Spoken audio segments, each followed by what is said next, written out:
nationale.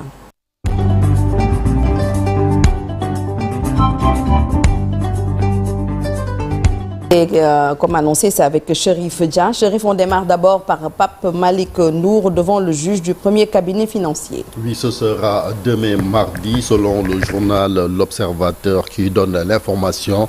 Pape Malick Ndour a été inculpé pour association de malfaiteurs, escroquerie sur des deniers publics, blanchiment de capitaux, mais placé sous bracelet électronique avec assignation à résidence Djainaba. Allons revenir sur cela tout à l'heure. Assemblée nationale, Chérif, la conférence des présidents convoquée aujourd'hui. Oui, c'est ce lundi à 10h, selon un communiqué de l'Assemblée nationale. Les députés donc vont retourner à l'hémicycle après la fin du marathon budgétaire. Il faut rappeler que vendredi, le Conseil des ministres avait adopté le projet de loi portant seconde loi de finances rectificative de l'année 2025. On reste toujours à l'Assemblée nationale avec ce discours du président de l'institution Malick Ndiaye qui a rappelé ce week-end que la résistance portée par PASTEF n'a jamais été une résistance de haine mais une lutte fondée sur des principes, l'amour du Sénégal et la souveraineté populaire, soulignant que la victoire politique du parti ne constitue pas une victoire contre des adversaires mais une victoire du peuple sénégalais consacrant la volonté populaire, la vérité et l'espérance.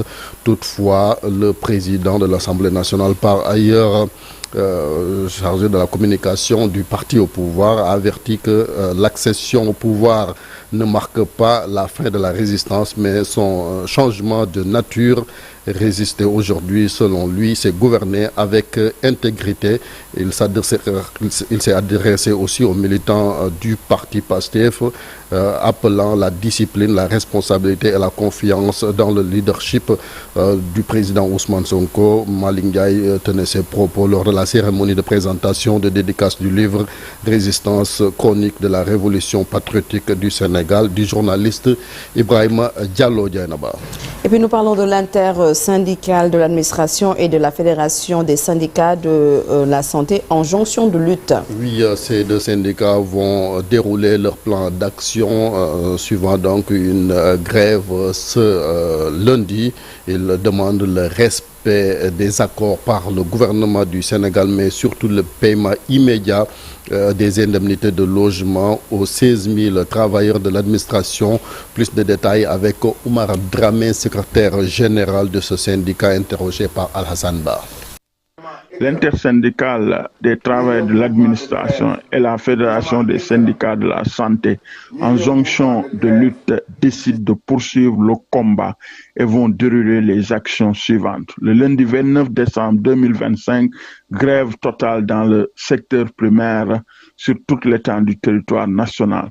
Le mardi 30 et le mercredi 31 décembre 2025, grève générale au niveau des ministères de l'agriculture, de l'élevage et de la pêche et dans toutes les structures sanitaires du Sénégal. Ce sixième plan d'action fait suite au mépris et au manque de respect notoire de la part de l'État vis-à-vis des organisations syndicales que nous sommes, ce qui est extrêmement grave car cela a fait l'objet d'une autorisation des députés à travers le vote de la loi de finances rectificative en juin 2025. C'est pourquoi nous demandons à l'État de procéder immédiatement au paiement de cette indemnité avant le 31 décembre pour respecter sa parole donnée. Au cas échéant, l'année 2026 sera très mouvementée.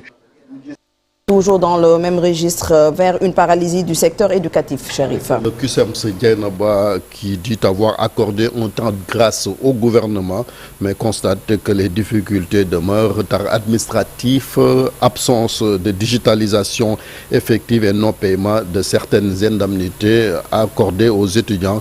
Ils ont tenu une conférence de presse pour constater cet état de fait. On va écouter Aline Diouf, qui est le secrétaire général national du QCEMS, interrogé par Aline Diagne.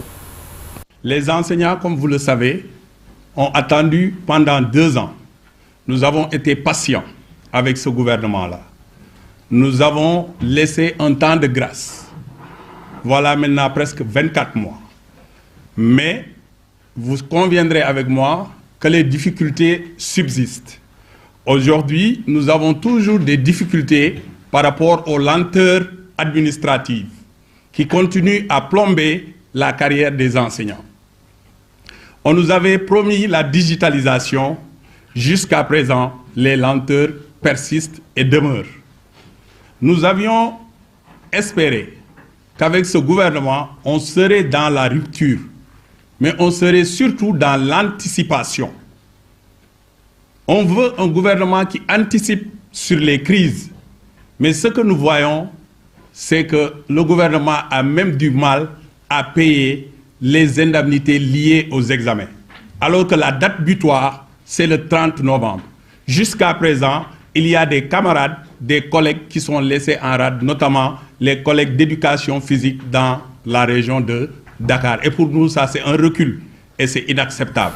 Et nous parlons lutte, cette fois-ci, Bira Sène, élu président de la Fédération sénégalaise de lutte. Oui, c'est à l'issue du scrutin qui s'est tenu hier dimanche sur 199 électeurs.